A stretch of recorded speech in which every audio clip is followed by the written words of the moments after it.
Thank you, Sarah, for joining us today.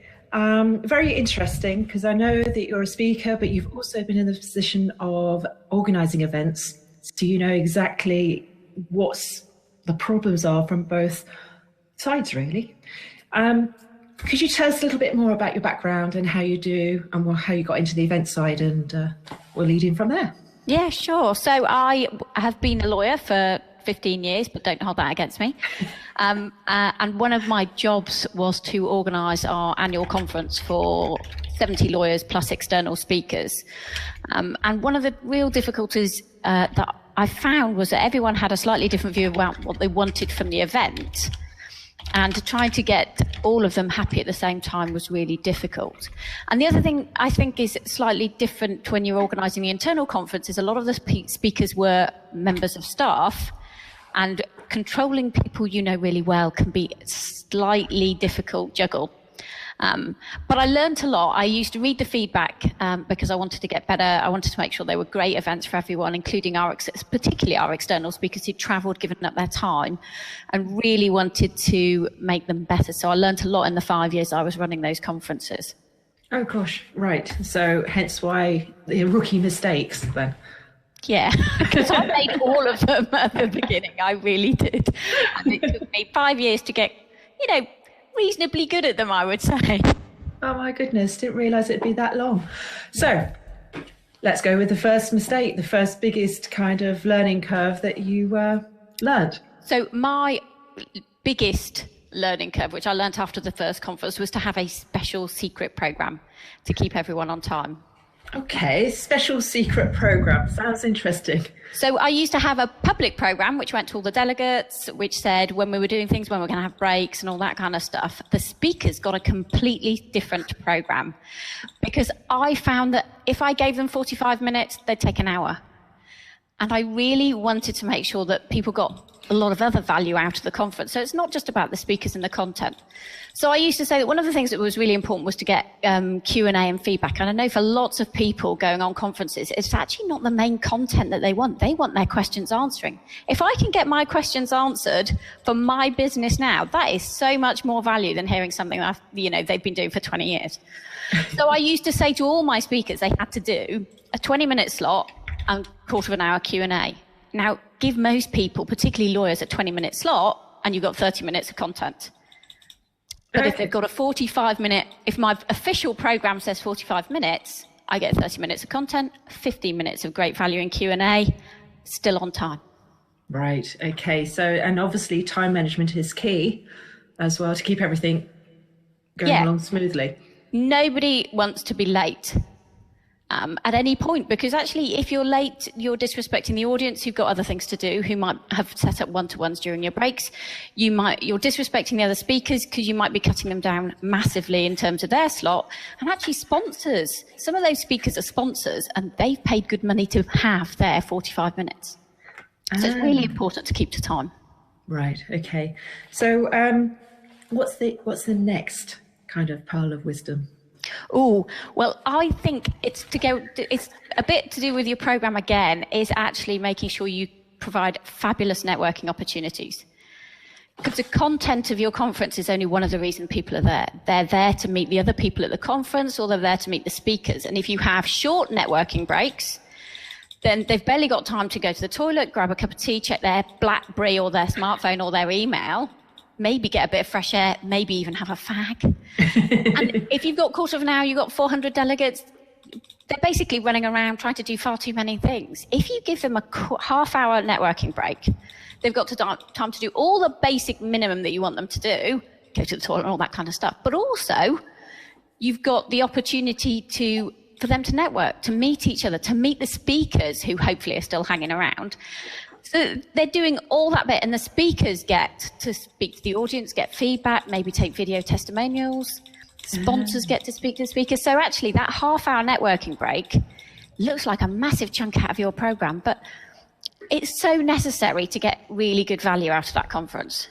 But wouldn't it be a good trick or a good tip, I should say, to actually have a special dedicated room for networking for the VIPs or the sponsors, with the speakers. Brilliant. Particularly if you can do it before and after. So you could have a half-hour networking slot during the lunch break for VIPs, for speakers, sponsors and stuff. You could have a good session, a pre-conference session, so you know what other people are talking about. And also at the end of the conference, most people sort of carpet burn. They kind of go, yay, out on time, I'm off my train. Actually, why? You've got 300 people in the room with massive expertise. But that comes back down to the scheduling, the secret schedule again. Yeah. So would you say in that secret schedule, now that we know about with the networking, you'd actually put in a time slot for the speakers that they've got to stay around for networking and actually discuss it with them at the beginning? Absolutely. And I tend to, my secret program always had the official start time and the time I expected it to start. And the two were quite different, often because I was used to the fact that people had to travel a long way, they couldn't park, there were train strikes, tube strikes, planes going wrong, they couldn't get their lunch, they'd been up the night before meeting the other speakers and therefore might not have been at their best at 8 o'clock in the morning.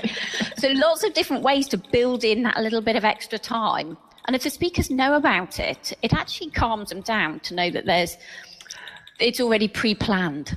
Right.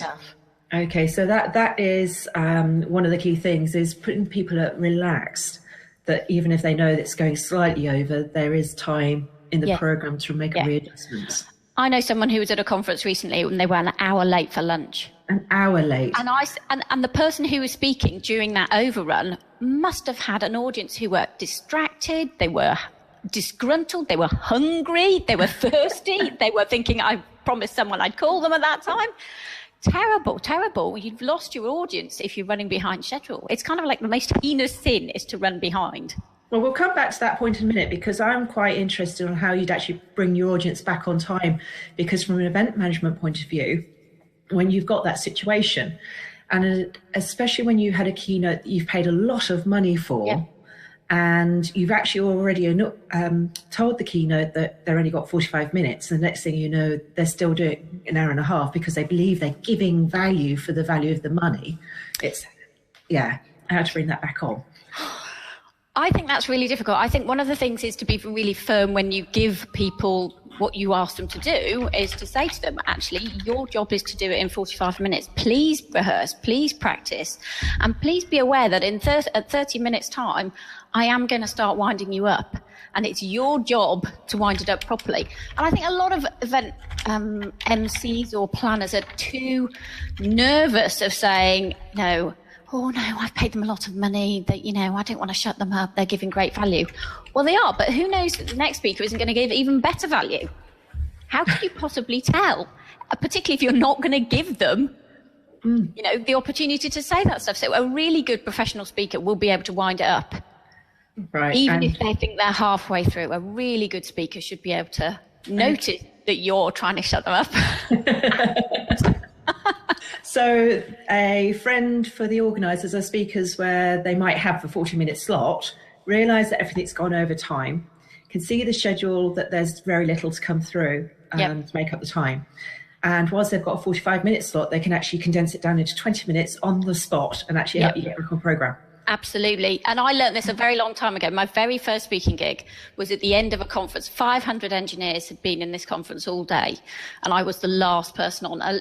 Normally don't put a lawyer at the end because their attention has already dived. And they were running late. And I'd been at the refreshment break. I'd chatted to some people. They said, yeah, it's great, but there's so much stuff that we've had to take in.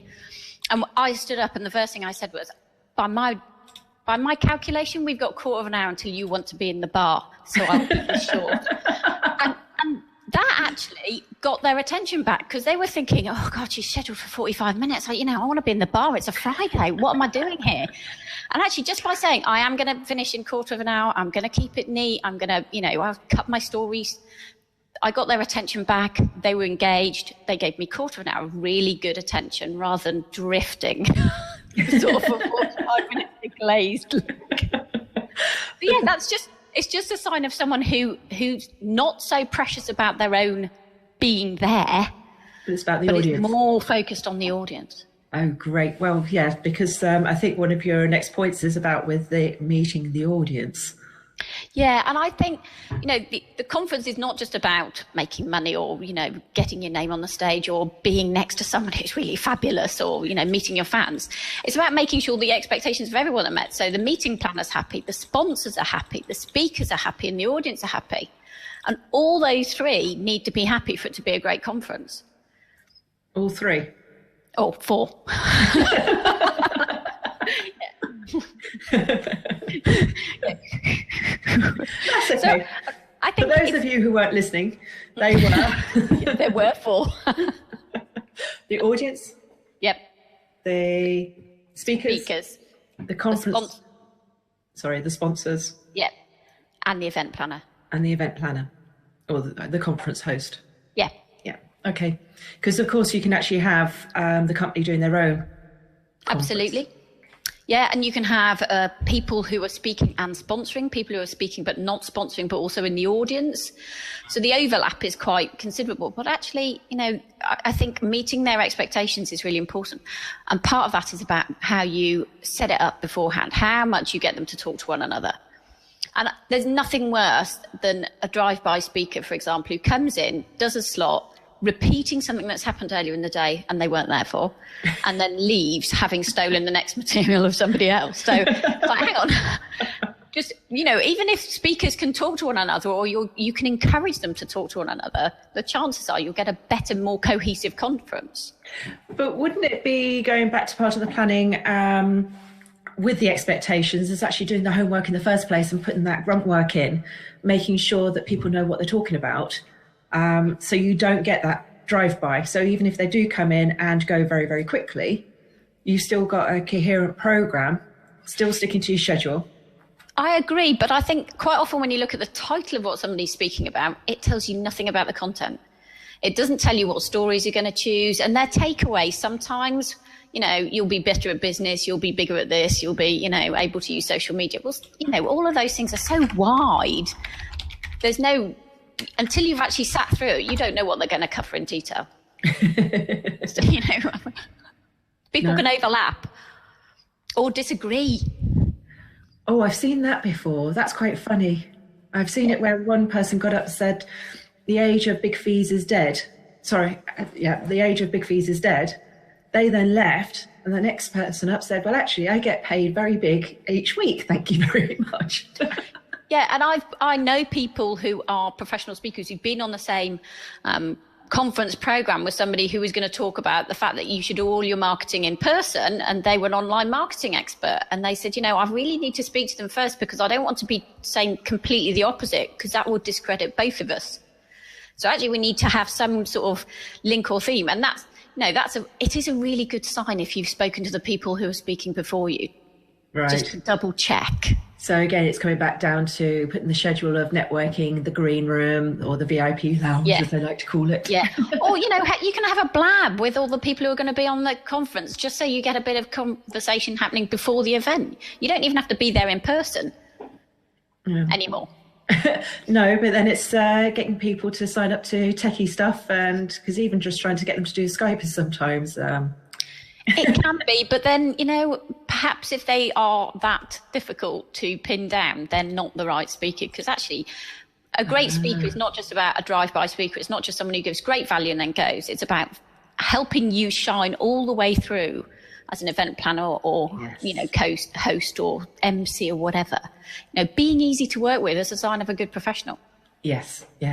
You're so right on that. I've seen a speaker cost many event planner their job when they've done it badly. Yeah. And I think that's why this it's so important to make sure you're getting the right people in on the stage.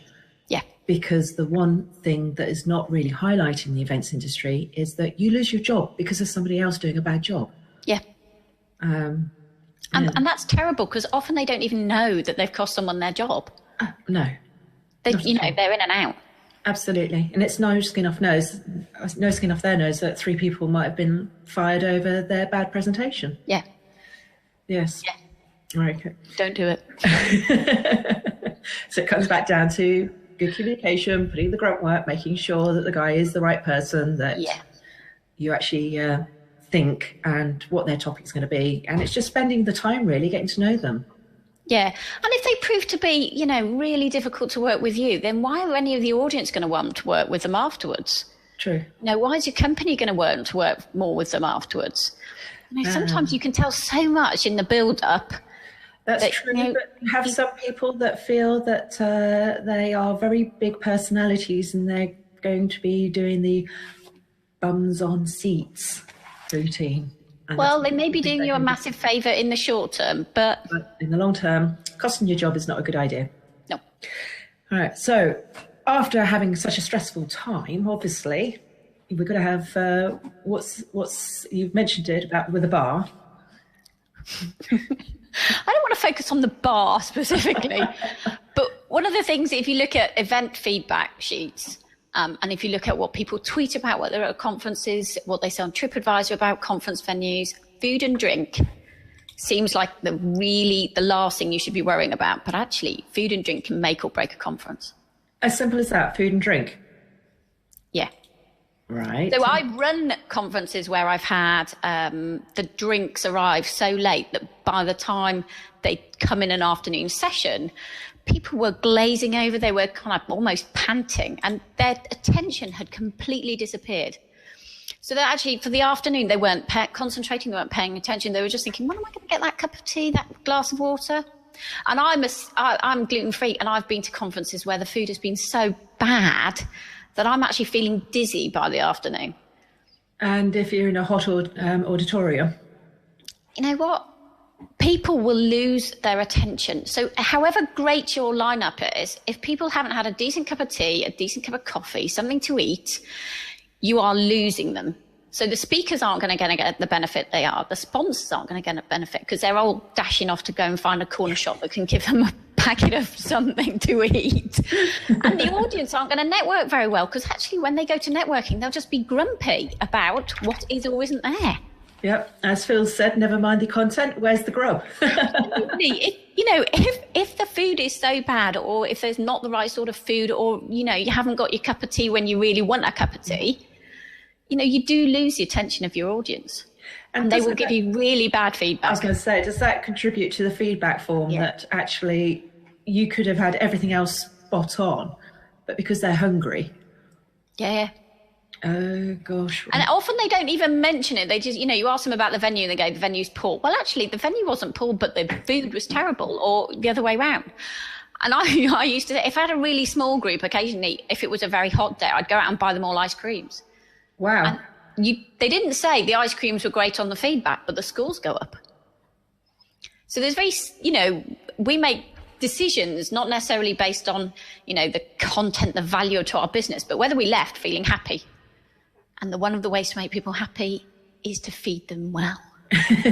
Really simple. Do you find that that's actually becoming more and more difficult with the amount of dietary requirements? I mean, Ian's made a point on here that he was assisting with an event recently and he got a caning from the vegans, etc., because 50% wanted special requirements.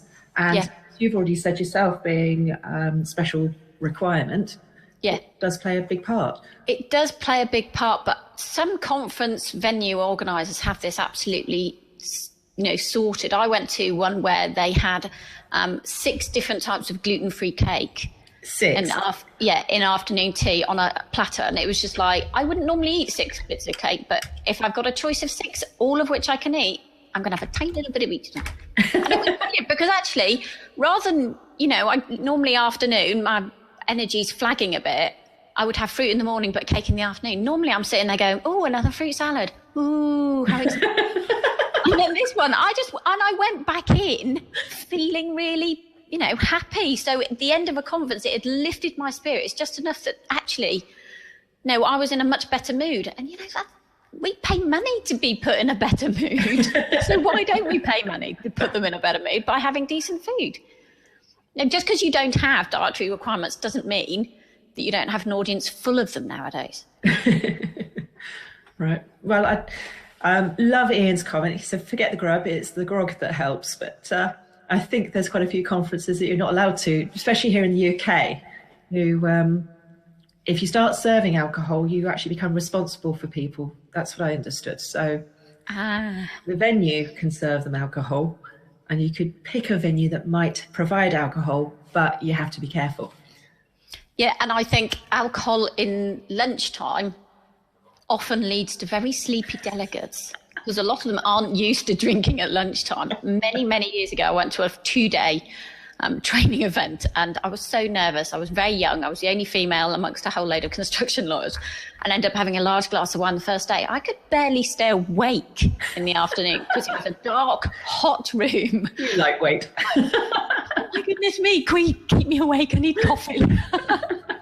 Now you know why they serve coffee in the afternoon. Yeah. So sometimes a little bit of grog is useful, but maybe at the end of the day rather than at the beginning. But actually, if you think about it, it's a really good point, because actually, if we want people to stay at the end and network a bit more, then a glass of wine often persuades them to stay. It's the relax after. Rather than dash off home. Right. And you'd build that back into the schedule. Yeah. Networking in the bar. But there's quite a lot of conference organisers that are trying to get by because on the value of the networking. I've noticed that, and the value of the food. Yeah. And it's interesting you said you need all four, because some of these conference organisers push we need to network, we need to get to know our clients, we need to sort of like schmooze the people that we're trying to attract. But in actual fact, they don't put on very good speakers in the first place. So most of these guys are actually, the audience are actually out in the bars and spending everywhere else because they've heard the keynote before. There's no new information come through because it's a person from another conference. Yeah. Or it's the same old explorer that they heard the same presentation 7 years ago. Yeah. Which is they haven't gone up another mountain since. So. But the problem with that is, how can you that's just like networking on steroids. There's so many different networking events we can go to, not all of which require us to travel, stay overnight, be away from the office for a whole day. Unless you're absolutely sure that audience is one you want to be in, you're going to not put it in your diary until quite late in the day. Okay, so you're talking about the return on the value of actually, is it return on value of staying at the office or return on value of actually attending? Yeah, and if I was a busy self-employed or small business, I would look at that conference and think, yeah, the networking might be great, but if I get a better offer, I'm going to do that instead. So I might book it at the last minute, which actually, when you're an event organizer, is the worst possible thing, is to have a whole load of people waiting to press ticket. And in the meantime, your heart is just going, nobody's coming. And how can you tell people they should come and network when nobody's yet booked tickets? So it's a bit of a double-edged sword. You do need good content to bring people in the first place. But then that's also back down to the speakers themselves, because I've noticed that some of those, they also say they're going to come and they say they're going to do the presentation. And then on the day, it's like, I've got something else better to do. Ooh, but that's why you need a contract that will tell you. If they pull out, then one of the things I say to speakers is, if you have to pull out for a really good reason, ideally that you can't speak at all, not that you're going to speak somewhere else, Absolutely. Is that you'll get a replacement. Absolutely. Because that's a professional thing to do. Absolutely. It's one of the things I've noticed amongst the professionals. I've known some very, very big names that have offered to do things free of charge pro bono. And even though they get offered then their full fee or even double their fee to do something else on that same day at that same time, they are professional enough that they still stick to the contract, or they still stick to their promise to actually attend, because they realise that even you as an event organizer, even if they're doing it pro bono, you're still being charged to market them. And you're still using your time and effort to get their name out there. So you're actually doing their marketing, which they would then have to pay if they were doing that themselves anyway. So they do appreciate that. Yes, and I organise events for the Professional Speaking Association in Manchester, and I've found that speakers all offer their time for free who come and speak, but if they can't do it for whatever reason, I find the really good speakers are the ones that say, I can't do it, but I know several people who can. I'll fill the space that I was meant to fill. Leave it with me. Which is brilliant, because, the last thing I can do is run around and reschedule everything. So, no, it's really useful if you get a good speaker like that. Okay, yes, especially if they can provide you somebody who is similar to them or on their topic. Yeah, and that's one of the things, speakers should know other speakers on their topic, or who have a similar background, similar style, similar content. Obviously, everyone's different, but being able to know who your competitors are so that you can bring them in, it gives you great credibility, both with other speakers and event planners. Okay. If anybody else would like to come and join in and share some of their experiences, please do. We are just sort of like talking away and getting to know a little bit of the rookie mistakes. So we've covered 4 great areas of the rookie mistakes, from having a program that counteracts lateness and time management and being able to pick up should there be a time slippage. We've covered great networking opportunities and how to plan for them for both the sponsors, the audience and the speakers. And we've covered making the audience happy and managing their expectations, as well as the speakers and the sponsors, and good food and drink. Is there anything that you can say and spill the beans on when something horrendously went wrong, and what happened or how you was able to put it right, or something you've heard? Well, I had a speaker who couldn't get across a channel because there was a channel strike at the last minute, and they were my keynote speaker. Ouch. So that was tricky, because obviously they were doing their very best to get across and we got quite short notice. And then it's a case of, do I have another professional rather than an in-house speaker who can talk about this, who can not talk the same content, but it can actually cover some of the issues they were going to cover? Because it was quite a specific lead into the rest of the conference. Thankfully, I did have someone who was fairly new to the firm, actually, who picked up and ran with it. Didn't use their slides, but actually did a really good job of ad hoc leading a discussion. It became more of a discussion session. Even though we had a conference of sort of 70 plus people, we turned it into let's see what the themes are going to be for the rest of today, which then other speakers could pick up on. So it was a complete turnaround from having an external speaker come in, give us their expertise, us go, wow, how brilliant are they? We realised that actually we had quite a lot of expertise in-house. So it was a good thing in the end. But honestly, those were a half hour of running around like a headless chicken going, who can do this? Who can do this? And, it wasn't enough time to get anyone else in. We were in the middle of nowhere in some industrial estate. Oh, crikey. So again, it's coming back down to, so we've got the reverse as well. You've got to have an idea of the speakers that can actually extend their program without waffling. Yes. Because and a lot of the speakers will have more than one speaker title or more than one speech that they can actually cover. Unless they're an explorer. Unless they're, want to pay me. But knowing that in advance, or knowing that you've got a reserve or that sort of thing, I think actually having a couple of reserves, if you're really running a big conference with all external speakers, having a couple of people in your black book that with 24 hours notice, you can ring and say, I had a disaster, they can't come for whatever reason. Are you still free? Really useful, really useful. Okay. Safe pair of hands. You need a couple of safe pairs of hands. Right. Okay. So it's coming back down to the content then as well, because if you've got a good audience that's already signed up, then you're also going to get the attraction of the speakers, sort of like saying, well, who have you got, what it's about, etc. Yeah.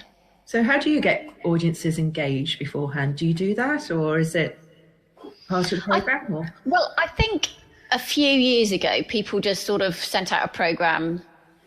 Didn't even, wouldn't have a web page, they wouldn't have Twitter, they wouldn't use social media. But I think actually, if you have people coming to speak, one of the things that you can use is do little video Q&As that say, what are you coming to talk about? What are their takeaways? So actually, if you send that round to your database, even if they don't come on your conference, they've learned something about the speaker and they've got great value. So it's not just about buy my conference, buy my conference, buy my conference. It's, this is what you'll learn. If you like this bit, come and listen to some more. Even if you don't, the speaker's been marketed. You've made yourself look good because you're giving great value. So the audience is happy, the speaker is happy, and you become happy because people then might share it. So I think, just using the power of social media, of Twitter and LinkedIn and YouTube and Blab and all that kind of stuff to show how much value people are going to get by giving up a day of their time a day of your time is still an incredibly valuable part of your life. You've got to explain to them, why do they want to do it? Absolutely. And I think there are some event organisers that kind of miss that key point. Because a CEO who's on a very high salary has got to feel that the content and the whole day is going to be worth their time, even if they don't stick around for the food, because I've known quite a few of those to be just like the speakers, where they're the drive-by audience. Actually come in for the one and go. Yeah, and I went to a conference where the ticket price was incredibly good value for money, and I had to say at the end, that was a waste of my day. Really? Because actually, that's a day out of my business. That's an incredibly valuable day to me. And to me, it was entirely wasted by poor content, poor speakers, poor time management, poor venue management. It was a catastrophe for me. I know other people got something out of it, but for me, it was just like, why did I bother? Why? I could have stayed at home. In fact, I'd have been better off sat at home doing daytime television, because at least I could have answered some emails. But don't you find in my experience, when I've gone to venues like that or events like that, it's because the event organiser's actually got a different brief, and it's more about making it as a profit rather than they want to profit there and then from the event, rather than a deferred gratification. Yeah.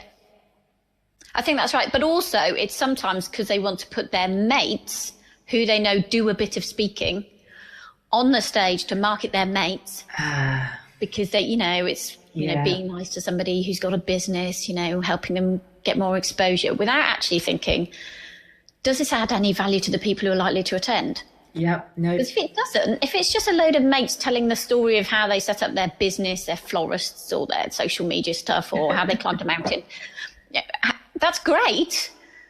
Absolutely. No, I get. You've just actually reminded me. No, you've just actually reminded me. I was working with an organisation, health organisation, and their marketing department did a lot of conferences. And on one particular one, I just happened to overhear, because I was working in the sales team, marketing communications, and I heard the marketing team say, "Well, we're going to put on this conference for the doctors, and who should we get to kick this conference off?"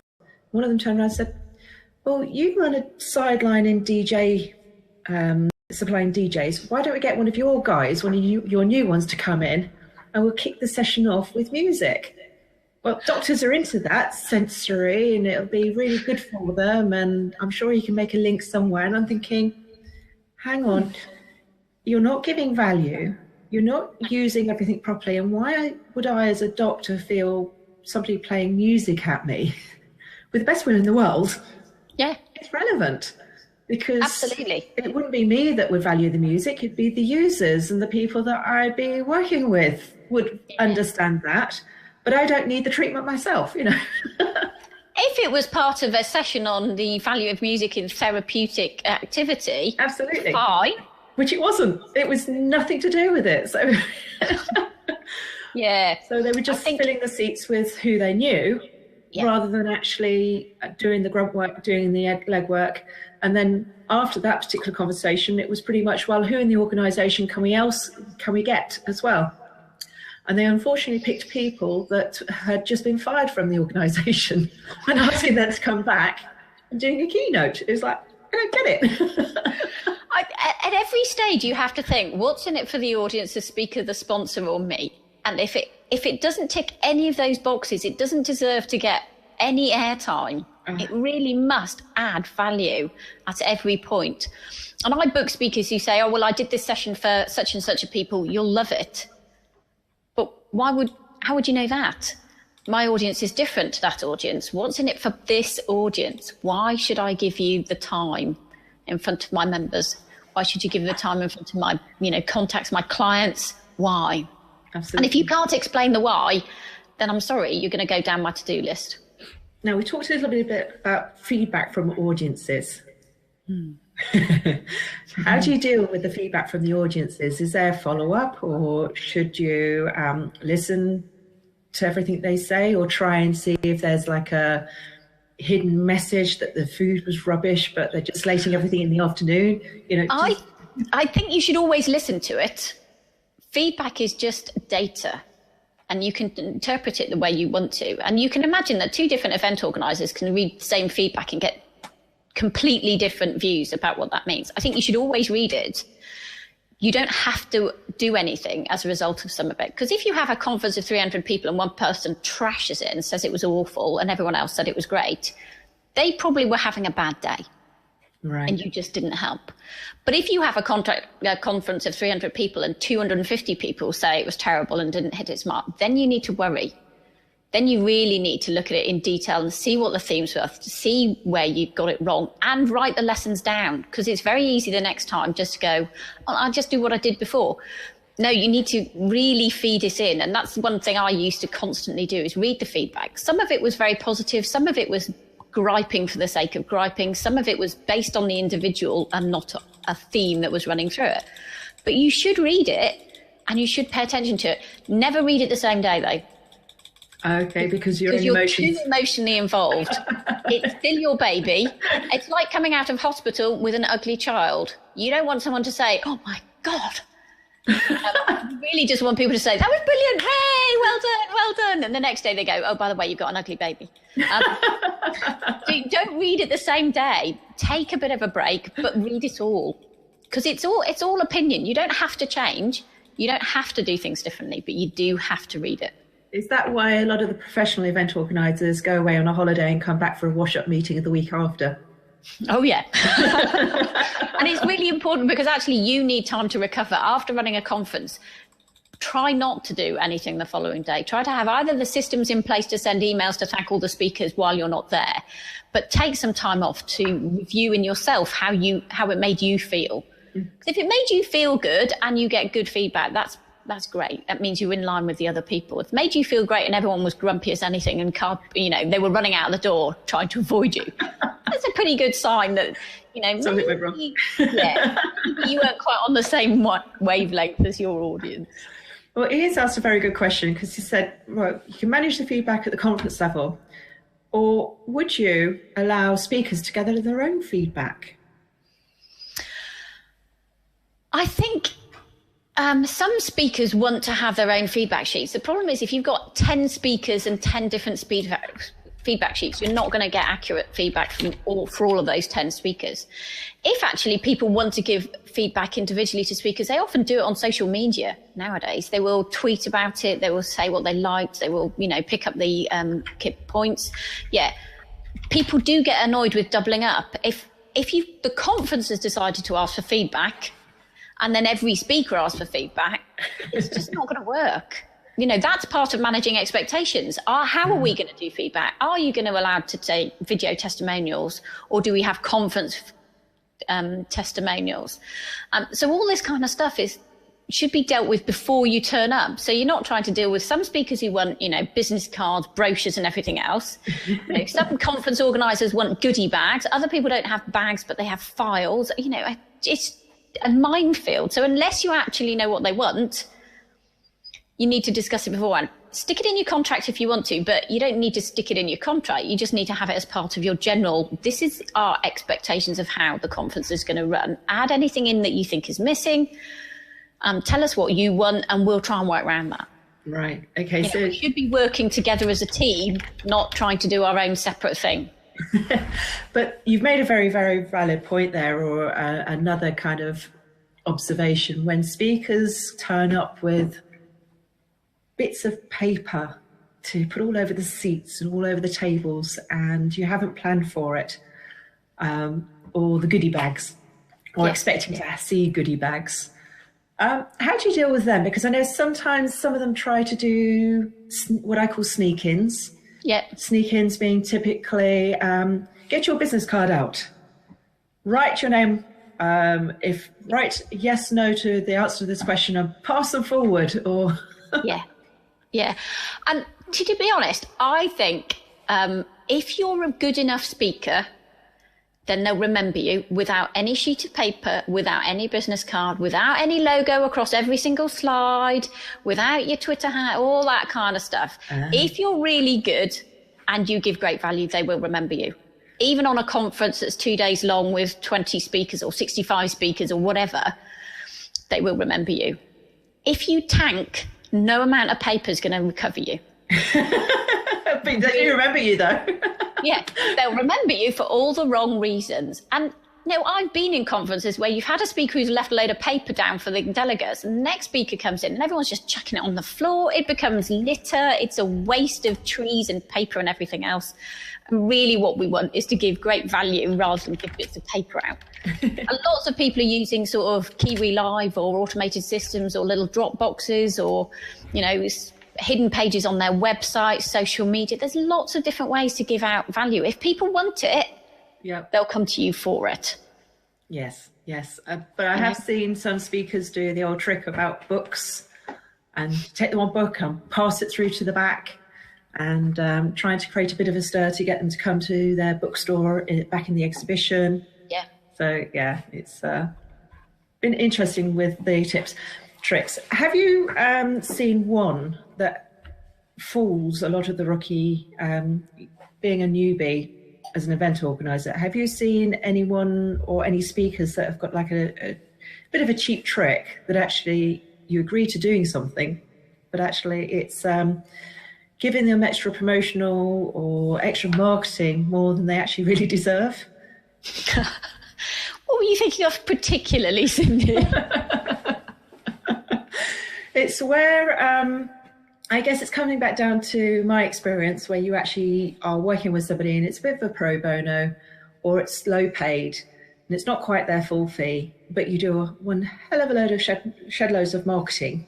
And because of what you've done for them, their profile goes up and then they don't actually attend and they don't even send an apologise, or they send such a bad person in their place without actually telling you.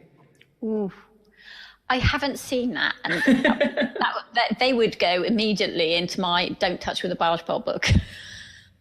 And it's terrible for your own positioning. And actually, you've let down all those people in the audience who have signed up because your name was there. And actually, if as an MC, if as a host, you can say, I'm afraid to say our next speaker was meant to be Cindy Michelle Waterfield, but unfortunately she appears to be washing her dog's hair today, so we don't have her. So I apologise if you're disappointed that Cindy Michelle is not with us today, but instead we've got Bob from accounts. Right. So you do it in a nice way, you actually get your own back in a nice way. I think it's entirely within your power to say why somebody has not turned up. And if they really let you down, they're letting the audience down. And all you can do as an event planner is say that we've done our best to replace them. And this is the next speaker that we could come up with in the time we were given. You can't magic them there. If they're not there, you can't get them there. But at the same time, you don't have to trash them. But, there are people there who are expecting them to turn up. It's just the polite way. You have to manage their expectations that they were thinking a certain speaker would be there.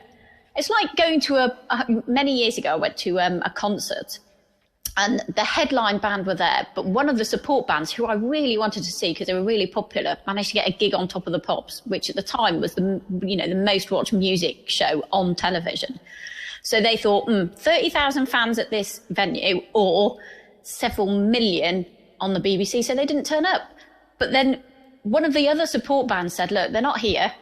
We're really sorry because I know some of you are expecting them to be here, so we're going to do some of their songs. How brilliant.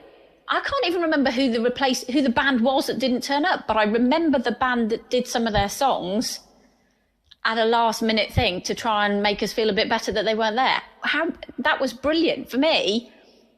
It was a really good way of turning the whole thing around and not trashing them, not saying, well, if we were because they actually did it. Not trashing them, but actually, bringing it back and helping us all feel great about it. So what's the best thing to do if you could give one kind of outstanding piece of advice that would really make a difference between a mediocre conference and a great conference? And something that you've experienced or done or seen? Do you know, I think actually having a really coherent theme to a conference. So linking everything together so that it actually makes sense. So it's not just a random collection of speakers who've all got good ideas, but actually having in some way a running theme that weaves its way from start to finish. And thinking about which speakers should be at the beginning, which people should be at the end, rather than just slotting them in where it, you think it suits them, but actually thinking about the flow of the whole conference from the minute somebody has their first coffee, bit of networking, and goes into the main hall to when they leave. And if you can think of it as a performance from start to finish, you'll make a big difference. Because, you don't put a movie together by just randomly, putting 30-second or 30-minute sections together. It has to flow, and conferences ought to flow with some sort of rhythm, because it helps those of us who are slightly more, logically minded to fit it all in and know where we're going. And often you get a conference that kind of is just really chunky and bitty, and each of the bits are great value, but there's no links, there's no theme, there's no linking. Right. Okay. So it's the actual linking that would keep somebody there then, really. Yeah, I think it can. You're talking about the typical go for a break and you lose half the audience. Yeah, absolutely, because they've done their bit. None of it, they don't relate to each other at all. So therefore, why would they bother staying? They did their bit on social media. They're happy now. They've met a few people. Let's go home and, earn some money or whatever. I tend to see a lot of that at expos. They just come for the one session, wander around a bit and then go. Yeah. And that doesn't help. It doesn't help anyone. It's not meeting expectations. It's not making it coherent. It's not, it's not helping the speakers who are coming on next. Can imagine you go and there's somebody massively famous like Anthony Robbins, for want of a better phrase. He comes on first, and then there's a break. 40,000 people leave the room. You're left with half a dozen people in the front row that you're talking to. It's blimey. Oh, somebody was saying about that the other day on one of the other shows, that they were being brought in. There was a big speaker. They were being billed as exactly the same. And for them in their little town, they were getting a lot of press coverage, and they were to go on the stage after this guy. There was 200 people in the room as this guy was presenting. And when he finished, the organizer said, right, the exhibition is now opened. And everybody filed out apart from 12 people. So this speaker was actually left with just 12 people. That's terrible, because they're all off to get their goodie bags, probably. Quick, I've got to get the goodie bags. Absolutely. Not only just was it the goodie bags or anything, but it was the fact that they left her with the whole, in the main auditorium, with a big kind of media plaster saying she's going to talk on this subject, etc., etc. And she said afterwards, okay, just 12 people to stay behind. It didn't do much for her morale at the time, but...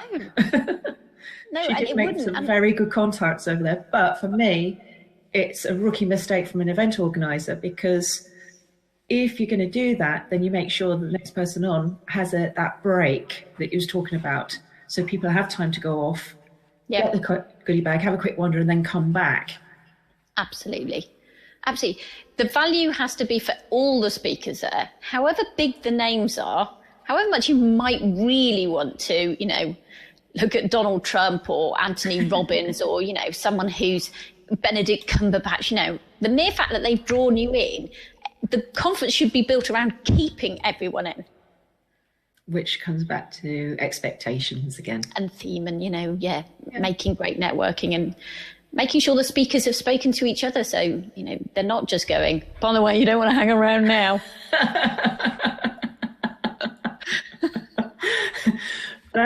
But I have seen that where the speakers actually come to try and talk to the other speakers.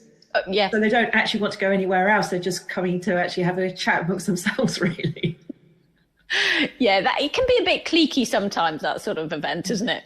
And I think I've also been the other way, where the event organizer, they stood in a room with 200 of their clients, but their own sales team were all huddled in the corner talking to each other. Oh. And then afterwards said, well, the event wasn't of any value. Well, of course it wasn't. Their sales team were huddled in the corner, too frightened to go and talk to anybody. Yeah, it's a fine line. And I think, I'm normally reasonably shy when I get big groups of people I don't know. And sometimes it's tempting to gravitate towards the people I do know. But I tend to push myself and, try and find out something about somebody who's attending the event that I can give great value. Should we as event organisers then actually build in kind of these networking kind of sessions? Because I've seen that coming through as well, the speed network table, and they actually have a whole session for it. Yeah, and I've been to events where in the afternoon, instead of having a speaker who's trying to deal with that sort of post-lunch lull, they have meet the experts, or they have, you know, your advisory board, or they have Q&A session in small groups so that people can pick their brains and get that value and meet each other in a slightly more formal but still small group setting. Right, so that's the side rooms and stuff, really, the side meetings. It's kind of like a smaller form of Q&A, because the problem with a massive conference is often you either have neither the AV or the, you know, logistical facilities to get 100 people to ask questions. And people feel intimidated often to ask a question which is really personal to them, because they think they'll look foolish. You know, like, how do I run a business? Like, that would be obvious. But yes, you're quite right. The amount of people that they don't want to ask a question in the auditorium, but in actual fact, 9 out of 10 times I find they're not the only person thinking that question.